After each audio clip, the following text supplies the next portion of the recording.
नमस्ते दोस्तों, कहानी शुरू करने से पहले आप लोगों से एक विनती करना चाहती हूँ कि मेरे चैनल को लाइक, सब्सक्राइब और कमेंट करें। तो चलिए कहानी को शुरू करते हैं। आनंदलाल और सरिता जी की शादी को अब पूरे 50 साल हो गए थे। उन दोनों की उम्र में भी 75 से ऊपर निकल चुकी थी। दोनों ने अपनी पूरी ज़िंदगी एक दूसरे के साथ काफ़ी हंसी खुशी से जिए थे। दोनों बिल्कुल दो जिस्म एक जान बनकर जिए थे। सुख दुख के साथ साथ उन्होंने अपने पर्सनल रहस्य भी एक दूसरे के साथ शेयर किए थे। हाँ, सरिता जी ने केवल एक रहस्य आनंदलाल को कभी नहीं बताया। सरिता जी ने अपने कबर्ड के सबसे ऊपर खाने में एक जूतों का बॉक्स रखा करती थी, जिसे कभी किसी को, यहाँ तक कि खुद उनके पति को भी छूने की मनाही थी। मनाही क्या थी? सख्त वार्निंग थी।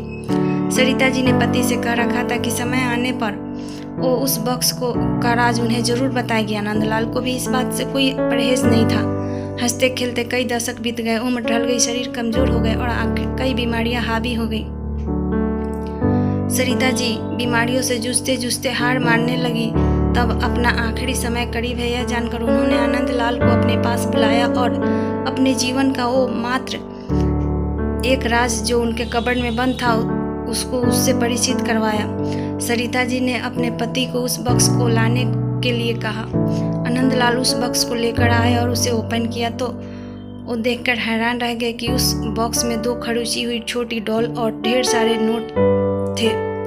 आनंदलाल ने सरिता से उन डॉल्स के बारे में पूछा। सरिता जी ने कहा, जब मेरी शादी होने वाली थी तब मेरी दादी ने मुझे समझाया था कि अगर अपनी शादी को लंबे समय तक चलाना चाहती हो तो एक दूसरे से जितनी हो सके आर्गुमेंट्स और शिकायतें कम हो उसका ध्यान रखना। और उन्होंने उसके लिए मुझे ये डॉल्स का तरीका भी बताया था, जिसमें जब भी मुझे तुमसे कोई शिकायत हो तब एक डॉल को खुरच कर उसे संभाल कर रख लेना।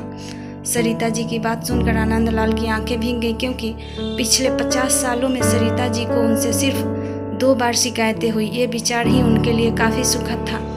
बाद में उन्होंने उन ढेर सारे नोटों को बारे में पूछा तो गिनती करने पर 1 लाख से भी ज़्यादा थी।